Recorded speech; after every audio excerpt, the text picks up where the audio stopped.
Can you homestead with a full-time job? Not only can you, but we highly recommend it. If you're getting into homesteading or you're thinking of buying a property to start homesteading on, you're definitely going to need a full-time job to be able to afford that property, for most of us anyway, and be able to start purchasing tools and equipment and seeds and animals and everything else that comes with homesteading. The good part about homesteading, though, on a small scale farm or homestead like ours, is even though it takes a bit of money and stuff up front to set up, the time to manage it isn't that bad.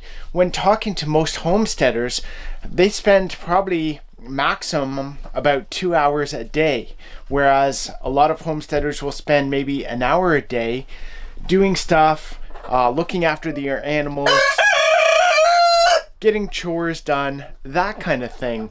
For us, there's a lot of times where we don't actually have to do anything during the day. You know, we've come out and we filled up the chicken feed and water and collected the eggs.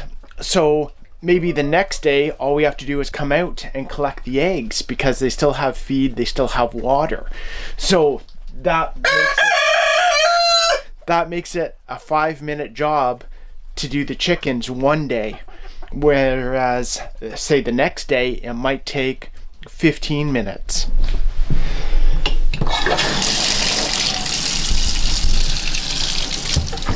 One of the things that make life easier on the farm too, or on the homestead, is getting systems in place, getting automation in place, that sort of thing, where, you know, you're not carrying buckets of water over to the chicken coop or grabbing the hose and taking the hose over to the cow field to fill up the water trough.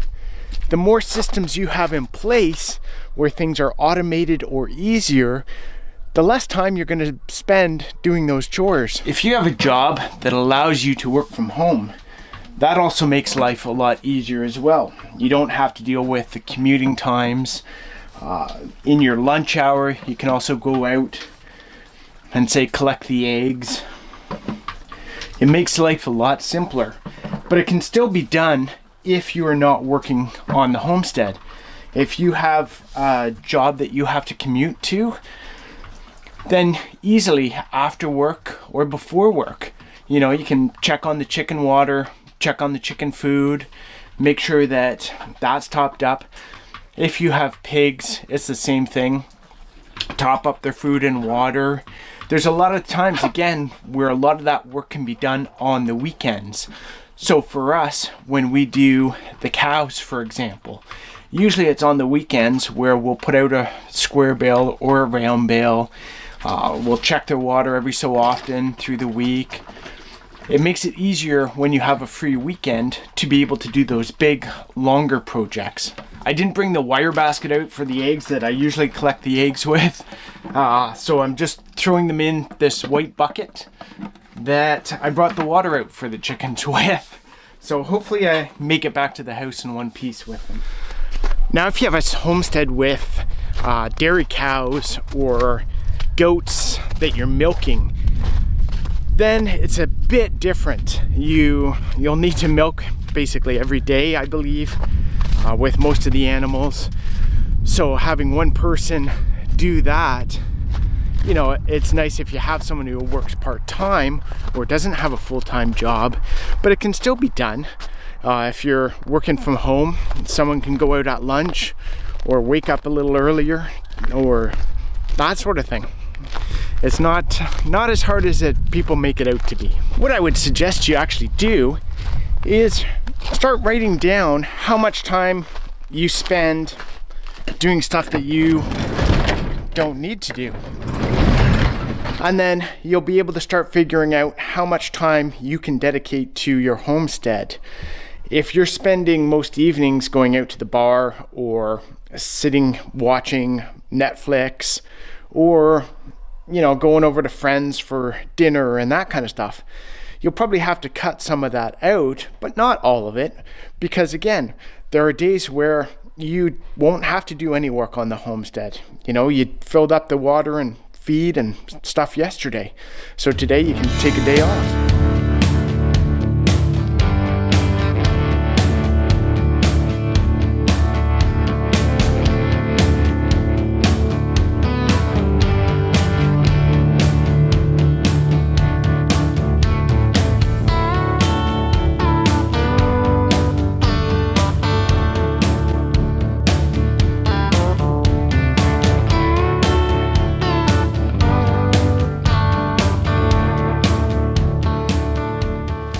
One of the things that take us the most time is actually feeding the cows. Switching the bucket if we need to for the bale spear, coming out, grabbing a bale, cutting it open, taking it over, putting it in. That's one of the longest things that we have to do on the farm. And we usually do that once a week. So again, that kind of 20-minute time frame where we're doing that can be done on the weekend or in the evening too as well, but then it doesn't have to be done for the rest of the week.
Do similar to us where we only have our pigs and our meat chickens through the summer. Again, it makes it a lot easier in winter not to be able to take the time to have to feed the meat chickens and the pigs all the time. So it really cuts down on what you have to do during the day. The big problem will be the other chores that go along with homesteading. If you have to snow blow the driveway, if you have to do repairs on something, if you have an emergency with an animal, if you have to go pick up feed, all of that stuff adds into the amount of time that you're going to be spending focused on the homestead. That said, if you're going into town to get groceries, then there's a good chance you'll be picking up animal feed at the same time. So it may only add a few extra minutes, 20 minutes, half an hour, something like that, to your outing. So with all that said, what you'll find is the majority of homesteaders do work full time. They're not homesteading as their primary income source. There's a lot that do a side hustle or multiple side hustles to bring in more income, that sort of thing. But very few people that I know in the homesteading community are home all the time and not having another job outside of their homestead. Very few people have the homestead be able to pay for everything that they need to without that extra income. So guys, that's it for my chores on this beautiful Saturday. If you like this video, get down here and hit this one right here. It's reasons that your homestead would fail and ways you can prevent it. Thanks again.